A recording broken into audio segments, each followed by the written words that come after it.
Post ஆபீஸ்ல நீங்க வந்து அக்கௌண்ட் வந்து வச்சிருக்கீங்கன்னா அந்த அக்கௌண்ட்ல வந்து எவ்வளவு பேலன்ஸ் இருக்கு அப்படின்றத நீங்க ஈஸியா வந்து செக் பண்ணிக்க முடியும். ஜஸ்ட் ஒரு மிஸ்டு கால் கொடுக்கறது மூலியமாகவே எவ்வளவு பேலன்ஸ் இருக்கு அப்படின்றத நீங்க செக் பண்ணிக்க முடியும். அது எப்படின்னு தெரிஞ்சுக்கிறதுக்கு முன்பாக நம்ம சேனலை வந்து சப்ஸ்கிரைப் பண்ணிக்கோங்க. பெல் ஐகானை கிளிக் பண்ணி ஆல் அப்படின்றத செட் பண்ணிக்கோங்க. ஜஸ்ட் ஸ்கிரீன்ல தெரியக்கூடிய இந்த நம்பருக்கு பாத்தீங்கன்னா நீங்க வந்து ஒரு கால் வந்து பண்ணுங்க. ஜஸ்ட் நீங்க கால் பண்ணதுமே பாத்தீங்கன்னா அந்த கால் வந்து ரிங் ஆயிட்டு வந்து கட் ஆயிடும். அதுக்கப்புறம் பாத்தீங்கன்னா உங்களுக்கு எஸ்எம்எஸ்ல பாத்தீங்கன்னா எவ்வளவு பேலன்ஸ் இருக்கு அப்படின்றத வந்து சென்ட் பண்ணிடுவாங்க. நீங்க வந்து எவ்வளவு பேலன்ஸ் இருக்கு அப்படின்றத வந்து பாத்துக்கலாம்.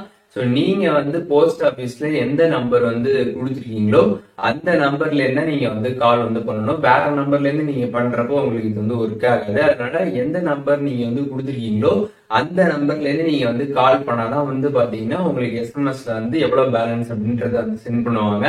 ஸோ சம்டைம்ஸ் பாத்தீங்கன்னா இது வந்து உங்களுக்கு ஒர்க் ஆகாம இருக்க சான்ஸ் இருக்குது. அப்படி வந்து உங்களுக்கு எஸ்எம்எஸ் வரல அப்படின்னா நீங்க கொஞ்சம் லேட்டரா வந்து ட்ரை பண்ணுங்க. கண்டிப்பா பாத்தீங்கன்னா வந்து உங்களுக்கு எஸ்எம்எஸ் வந்துடும் எவ்வளவு பேலன்ஸ் அப்படின்றத நீங்க வந்து செக் பண்ணிக்கலாம். போஸ்ட் ஆபீஸ்ல நீங்க லிங்க் பண்ணிட்டு கூடிய அந்த நம்பர்ல இருந்து நீங்க கால் பண்ணீங்கன்னா எவ்வளவு பேலன்ஸ் அப்படின்றத நீங்க தெரிஞ்சுக்க முடியும் எஸ்எம்எஸ் மூலியமாகவே. இந்த வீடியோ யூஸ்ஃபுல்லா இருந்துச்சுன்னா லைக் பண்ணிடுங்க. எது டவுட் இருந்துச்சுன்னா கண்டிப்பா கமெண்ட்ஸ்ல மென்ஷன் பண்ணுங்க. எல்லாருக்குமே ரிப்ளை பண்றேன்.